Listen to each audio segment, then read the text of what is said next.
पाकिस्तान के मायानाज सहाफ़ी और एंकर पर्सन मंसूर अली खान ने अपने ताज़ा वीलाग में इमरान खान साहिब की सिविल नाफरमानी तहरीक के हवाले से अपना तज्ज़िया पेश किया।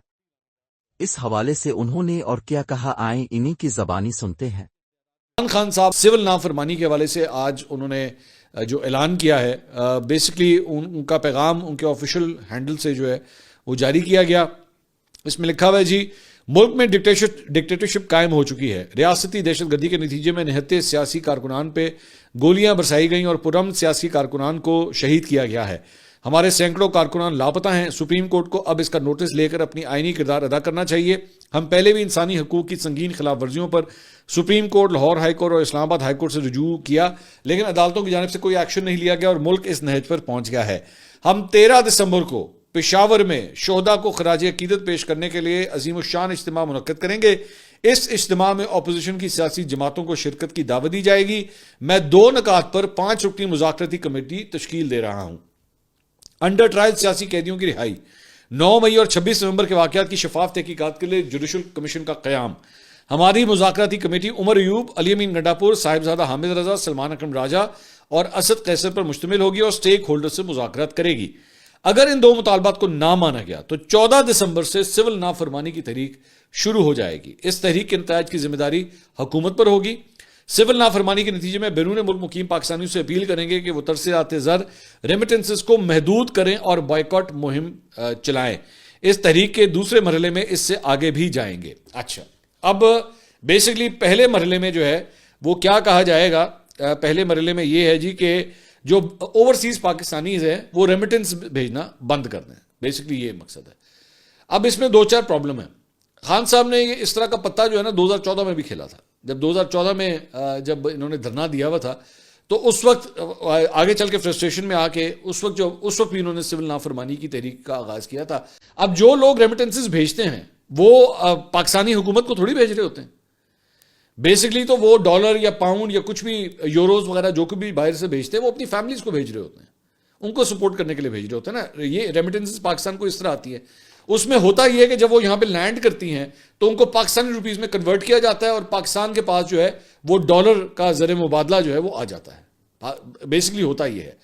अब ये जो हरकत है इससे होगा क्या, इससे अगर कुछ होगा, पहली बात तो ये अगर कुछ होगा तो होगा ये कि जनाब आपके जो रेमिटेंसेस के अंदर इनफ्लोज हैं वो थोड़े से कम हो जाएंगे, वो इफेक्ट करेंगे।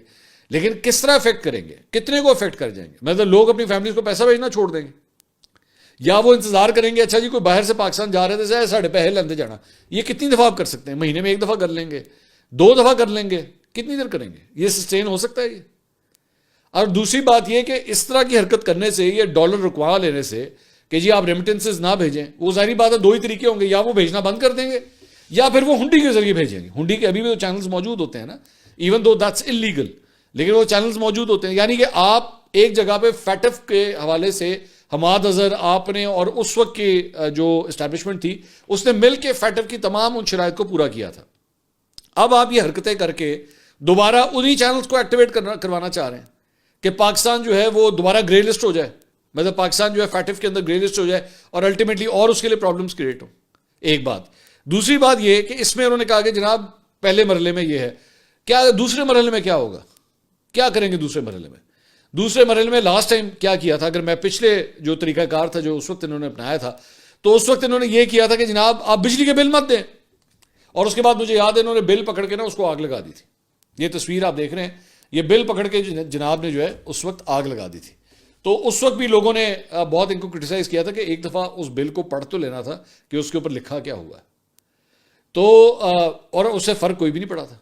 अच्छा, उसके बाद चंद वो जो लौंडे शोंडे उस वक्त के थे उन्होंने अपनी वीडियोस वगैरह बनाई कि ये देखें हम मोटरवे के ऊपर सफ़र कर रहे हैं और हम जो है वो टोल प्लाजा के ऊपर टैक्स नहीं देंगे। और वहाँ पर मुँह छोड़ खड़ा हुआ था कि साइड ते ला ले गड्डी, इतने साइड ते ला ले, मैं वेखना तो अगे किस तरह जाना। तो ये बच्चों वाली हरकतें, ये इससे फ़र्क कोई नहीं पड़ना।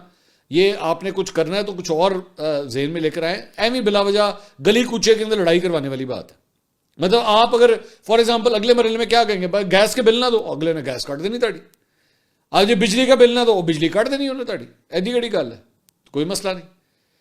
तो इस तरह हो नहीं सकता, ये पॉसिबल नहीं है कि इस तरह सिविल नाफरमानी की तहरीक जो, और सिविल नाफरमानी अगर आपने करनी है अगर सिविल नाफरमानी करनी है ना तो सबसे पहले हुकूमत छोड़ो अपनी। केपी के अंदर जो आपकी हुकूमत कायम है उसको छोड़ दे, इससे बड़ी सिविल नाफरमानी क्या होगी। अच्छा अब चले आपने सिविल नाफरमानी, केपी के लोग जो है वो सिविल नाफरमानी का हिस्सा है, तो क्या वो केपी के लोगों को टैक्स देना बंद कर देंगे? केपी की गवर्नमेंट को टैक्स देना बंद कर देंगे? वो अपनी ही गवर्नमेंट को टैक्स देना बंद कर देंगे? ये पॉसिबल नहीं है ना, ये नहीं है पॉसिबल, बहुत डिफिकल्ट है ये चीज। अच्छा जी, इसके अलावा वी न्यूज के ऊपर जर्नलिस्ट हैं जुबैर अली खान, उन्होंने एक खबर रिपोर्ट की है। उन्होंने कहा जी इमरान खान ने चेयरमैन पीटीआई बैरिस्टर गौहर से पार्टी उमूर तय करने के इख्तियारात जो है वो वापस ले लिए हैं। ज़राए के मुताबिक इमरान खान ने अडयाला जेल में उमर अयूब को सियासी हिकमत-ए-अमली तय करने और सियासी फैसले करने का इख्तियार दे दिया है। ज़राए ने बताया कि अडयाला जेल में इमरान खान से GHQ हमला केस के दौरान शेख रशीद अहमद, फवाद चौधरी, शाह महमूद कुरैशी, उमर अयूब और दीगर नामजद मुल्ज़मान ने मुलाकात की। ज़राए के मुताबिक इमरान खान ने अपने पुराने सियासी साथियों के साथ मुल्क की सियासी सूरत हाल पर गुफ्तगू की और उमर अयूब को सियासी हिकमत-ए-अमली तय करने का इख्तियार दिया। ज़राए का कहना है कि इमरान खान ने मुज़ाकराती कमेटी से भी बैरिस्टर गौहर को निकाल दिया है। हुकूमत से मुज़ाकरात के लिए 5 रुकनी कमेटी तश्कील दी गई है जिसकी सरबराही उमर अयूब करेंगे। कमेटी के दीगर अरकान में सलमान अकरम राजा, अली अमीन गंडापुर, साहिबजादा हामिद रजा और असद कैसर शामिल हैं। ज़राए के मुताबिक इमरान खान ने 12 दिसंबर को पेशावर में शोधा मार्च इनेकाद करने की हिदायत दी जिसमें शिरकत के लिए JUI फेस समेत तमाम अपोजिशन जमातों को दावत दी जाएगी। ज़राए ने बताया कि इमरान खान ने हुकूमत के साथ मुज़ाकरात की हिदायत करते हुए 12 दिसंबर तक डेडलाइन दी है जिसमें सानह 26 नवंबर और 9 मई की जुडिशल तहकीकात करवाने और सियासी कैदियों की रिहाई का अल्टीमेटम दिया गया है। इनमें से कुछ भी पूरा नहीं होना, इनमें से कुछ भी पूरा नहीं होना है। पहले भी सारा कुछ जो है वो हो चुका है, इसमें से कोई शर्त मुझे पूरी होती हुई नजर नहीं आ रही। लेकिन इंपॉर्टेंट बात जो आ रही है वो बैरिस्टर गौहर के हवाले से आ रही है। अच्छा, इस पे फवाद चौधरी साहब ने जो है वो एक रद्दमल दिया है इस खबर के ऊपर। उन्होंने कहा कि इमरान खान ने बैरिस्टर गौहर की बहुत तारीफ की और कहा कि उन्होंने मुश्किल वक्त में पार्टी को संभाला है। इस कमेटी की सरबराही चूंकि उमर अयूब कर रहे हैं तो चेयरमैन बतौर रुकन तो कमेटी में शामिल नहीं हो सकते, इसलिए इख्तियारात वापस लेने का मामला नहीं है। तो ये डिनाई कर रहे हैं फवाद चौधरी साहब, क्योंकि फवाद चौधरी साहब खुद वहां पर मौजूद थे, तो उनका कहना है कि नहीं ऐसी बात नहीं है। बेसिकली क्योंकि इनका ओहदा बड़ा है, बैरिस्टर गौहर का वो चेयरमैन है और मुज़ाकराती कमेटी की सरबराही जो है वो उमर अयूब साहब कर रहे हैं। अच्छा, उमर अयूब साहब तो कर रहे हैं, तो उमर अयूब साहब ये सारा कुछ जहां पे हो रहा था और ये सारी खबरें हो रही थी, बाद में पता चला कि उमर अयूब साहब बाहर आए तो उनको ही हिरासत में ले लिया गया, उन्हीं को हिरासत में ले लिया गया। और अब मुझे नहीं समझ आ रही कि ये मुज़ाकराती अमल चलेगा किस तरह जब आपने उन्हीं को हिरासत में ले लिया है।